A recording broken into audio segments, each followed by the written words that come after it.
बाबर, कितनी मायूस कौन है ये शिकस्त और इंग्लैंड को कितना क्रेडिट देंगे? हाँ बिल्कुल, काफ़ी डिसअपॉइंटमेंट एज अ टीम, क्योंकि हमारे पास अपॉर्चुनिटी थी कि हम मैच जीतें और हम मैच के अंदर भी थे। और जिस तरह आज हमने स्टार्ट किया था और जिस तरह बैट्समैनों ने पार्टनरशिप बिल्ड की, तो उसके बाद टिल मेरे ख्याल से लंच के बाद काफ़ी कॉन्फिडेंट थे हम, लेकिन अनफॉर्चुनेटली जिस तरह बैक टू बैक विकटें गिरी, पार्टनरशिप वैसे बिल्ड नहीं हुई और नए बैट्समैन जब गए हैं तो वो भी थोड़ा सा स्ट्रगल किया और बैक टू बैक विकटें गिरने की वजह से प्रेशर आया। तो मेरे ख्याल से क्रेडिट देना चाहिए इंग्लैंड की टीम को, जिस तरह उन्होंने फ़ाइट की और जिस तरह उन्होंने एफर्ट की, तो all credit to England. Babar, जिस तरह आपने मैच से पहले भी कहा था कि आपको एग्रेशन इंग्लैंड का पता है कि वो एग्रेसिव क्रिकेट खेलते हैं, लेकिन हम अपने टिपिकल स्टाइल से ही टेस्ट मैच खेलेंगे, तो जिस तरह का नतीजा है, क्या आप खुश हैं जो आपने 11 सेलेक्ट की थी? जी बिल्कुल,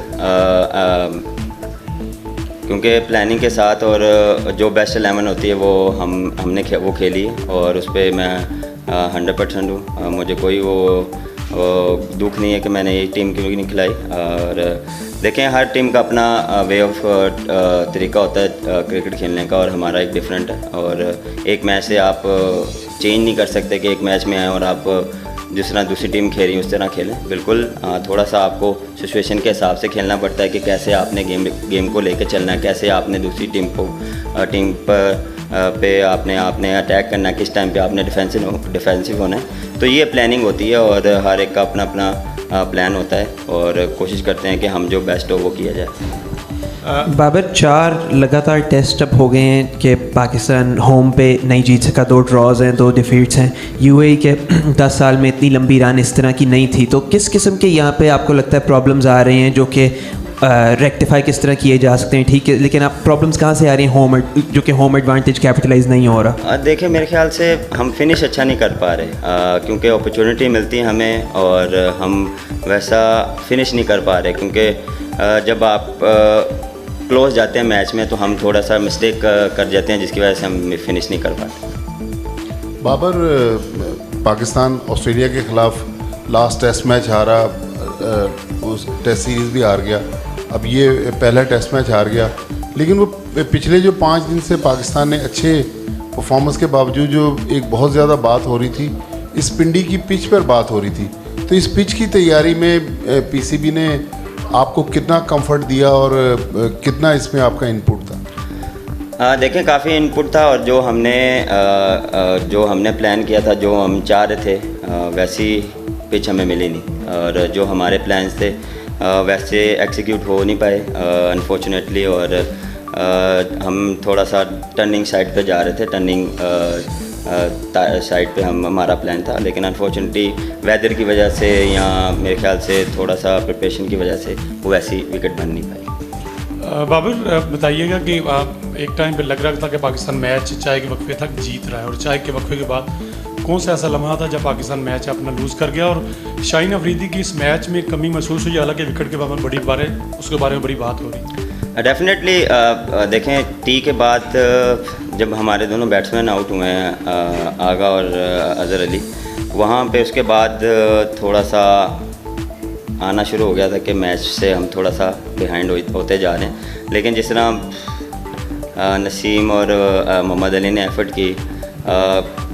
ड्रैग किया, थोड़ा सा एफ़र्ट दिखाई, और लेकिन अनफॉर्चुनेटली फिनिश नहीं कर पाए। लेकिन मेरे ख्याल से हमें एज अ बैटिंग रिस्पॉन्सिबिलिटी लेनी चाहिए थी।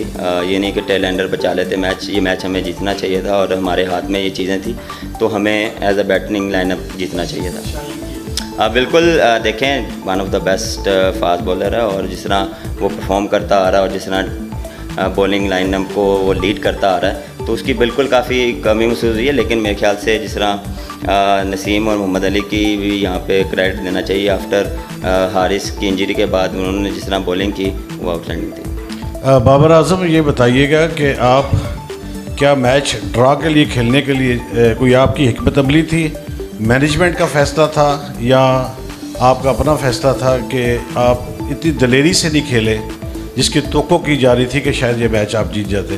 क्या आप ड्रा के लिए किसी हिकमत अमली का शिकार हुए या आपने ओपन छोड़ा हुआ था? नहीं जी, हमारा प्लान था जीतने का, क्योंकि सिचुएशन आपके सामने थी और हमारे सामने भी थी कि मैच जीतने वाला मैच था, ड्रॉ वाला मैच नहीं था।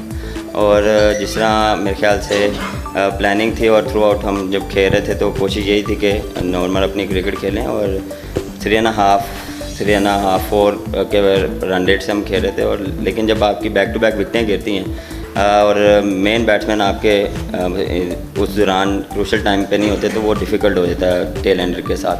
तो मेरे ख्याल से मैंने जैसे भी बोला कि मैच हमें जीतना चाहिए और बैटिंग लाइन को फिनिश करना चाहिए था, क्योंकि सिचुएशन हमारे हाथ में थी। बाबर आजम, 4 लोगों को आपने टेस्ट कैप दी, आप समझते हैं कि कोई उसमें ऐसा फ़ैसला था जो सही नहीं था और आइंदा थोड़ा सा किसी और प्लेयर को भी इसी सीरीज़ में चांस दीजिए, क्योंकि बड़ा टारगेट था, बड़ा टेस्ट मैच था? नहीं, मेरे ख्याल से कोई ऐसा कुछ नहीं था हमारे लिए, और जो हमारी मैनेजमेंट और मेरा फ़ैसला था वो बेस्ट 11 था। बाबर, बिलाशुबा दिलेराना फ़ैसला था दूसरे कैप्टन का, रिज़ल्ट अच्छा नहीं आया, कोई बात नहीं, पास्ट हो गया, आगे चलते हैं। मुल्तान टेस्ट है, शाइन भी नहीं है, हारिस भी नहीं है, अज़हर भी इंजरी का शिकार है, तो 1 डाउन इतनी इंजरीज के साथ क्या हिकमत अमली होगी? चूँकि चांस है पाकिस्तान के लिए अगले 3 मैच जीतेंगे तो आप टेस्ट का फाइनल भी खेल सकते हैं, सारी चीज़ें आपकी नज़र में हैं, तो उन्होंने भी दिलेराना फैसला किया, आप इससे बड़ा फैसला क्या करेंगे? देखें भाई, ऐसा कोई फ़ैसला तो राइट नाउ तो कुछ भी नहीं है, लेकिन जो इंजरीज़ हैं उसको हम देख रहे हैं कि हमारे फास्ट बॉलर्स कहाँ स्टैंड कर रहे हैं, कि क्या वो अगले मैचेस में अवेलेबल हैं कि नहीं हैं। अभी फिजियो से बात होगी, कोचेस से बात होगी, उसके बाद प्लान करेंगे कि क्या हमने आगे जाके करना है और किस तरह से हमने खेलना है। और रही अज़हर अली की बात, मेरे ख्याल से वो इतनी कोई इंजरी नहीं है, लेकिन हारिस की थोड़ी सी जो इंजरी है वो थोड़ी सी स्वेयर है, और मे बी अभी कोई पता नहीं है कि अगले मैच में वो अवेलेबल होगा कि नहीं होगा। प्लानिंग यही होगी कि अगला टेस्ट मैच जीता जाए और कोशिश करके जो ये सीरीज़ है वो उसको हम कंटिन्यू करें।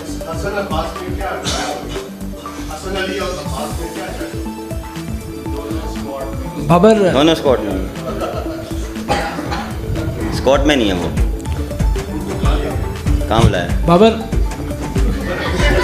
सर आपको पता होगा, मुझे नहीं पता, मुझे शायद अभी पता लगेगा। अच्छा बाबर, साद अब्बासी, मेरा आपसे सवाल अच्छा मेरा आपसे सवाल ये है कि जिस तरह हमने देखा कि इंग्लिश स्क्वाड में एक्सपीरियंस फास्ट बॉलर है जेमी एंडरसन, लेकिन हमारी जो स्क्वाड है उसमें कोई एक्सपीरियंस इस तरह का फास्ट बॉलर मौजूद नहीं है। क्या आप समझते हैं कि इस स्क्वाड में जिस तरह डोमेस्टिक में परफॉर्म करते आ रहे हैं, मीर हमज़ा हैं, मोहम्मद अब्बास हैं, उनको क्यों चांस नहीं दिया गया? और दूसरी बात, हारिस रऊफ़ की अगर बात करूँ तो हारिस रऊफ़ पहली इनिंग्स में बॉलिंग के बाद वो थोड़ा उनका मसला आ गया और उन्होंने बॉलिंग नहीं की, तो क्या समझते हैं कि थोड़ी सी इधर वीकनेस थी?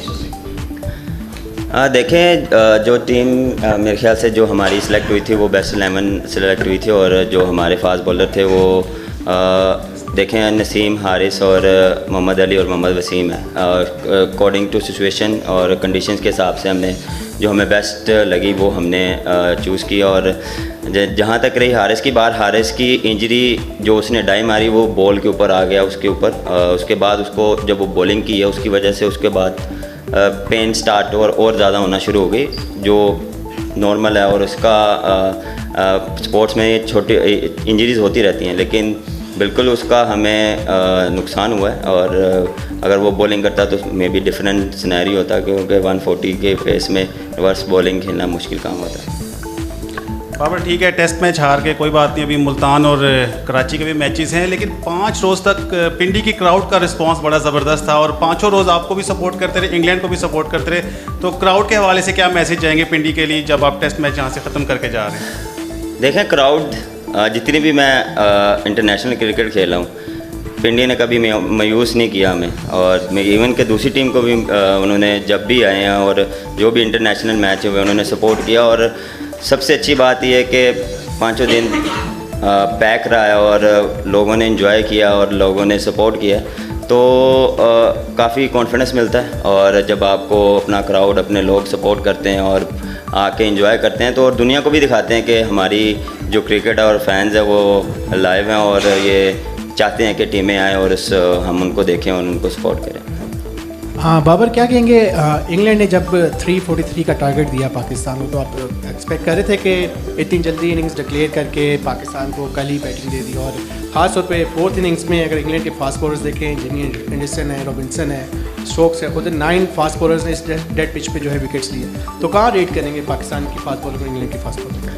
बिल्कुल एक्सपेक्ट कर रहे थे हम कि वो हमें आखिरी सेशन खिलाएंगे, और जिस तरह उन्होंने डिक्लेरेशन की और उसके बाद हमारे पास अपॉर्चुनिटी थी। मैंने पहले भी बोला कि हमारे पास अपॉर्चुनिटी थी, और स्टार्ट जिस तरह हमने किया, और आज का दिन भी हमने दोनों सेशन काफ़ी अच्छे खेले और डोमिनेट किया, लेकिन इन दी एंड आखिरी सेशन में मेरे ख्याल से क्रेडिट के देना चाहिए इंग्लैंड के फास्ट बॉलर को। और जहाँ तक रही आपकी देखें, दोनों टीमों में जो फास्ट बॉलर्स हैं उन एक्सपीरियंस मैटर करता है, और उनके पास काफ़ी एक्सपीरियंस है, और मेरे ख्याल से हमारे सारे फास्ट बॉलरों से अकेला एंडरसन का एक्सपीरियंस ज़्यादा है।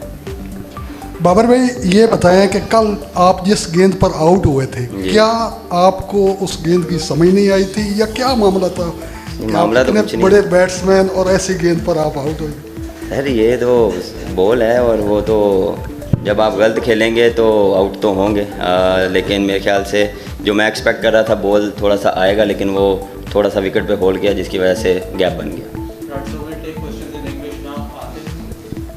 Hi Babar, Atif, BBC Sport. This England team has come here to Pakistan and continued what they started this summer. They've been fantastic at home, playing this new aggressive style of cricket under McCullum and Stokes. They've been so effective, and they've come here to Rawalpindi, scored at more than a run a ball. They've been amazing when they've come here and performed, and the aggressive declaration, and they got there in the end. Obviously, you and Pakistan had your moments, but they were always sort of ahead in the game. How far ahead of the rest of the world do you think this England team is right now? देखें, right now हम expect कर रहे थे कि वो ऐसी cricket खेलेंगे, और क्योंकि जो उनके होम सीरीज़ भी हुई थी वो उसी तरह की क्रिकेट खेले थे, और हम भी एक्सपेक्ट कर रहे थे कि वो इसी तरह की क्रिकेट खेलेंगे।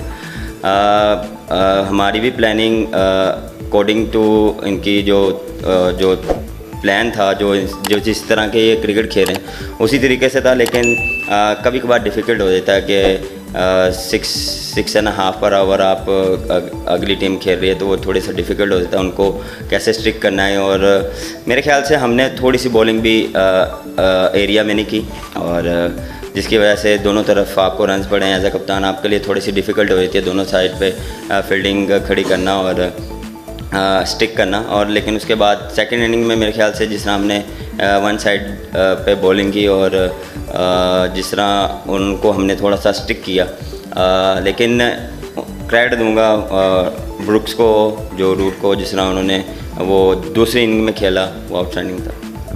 Best of luck in Multan.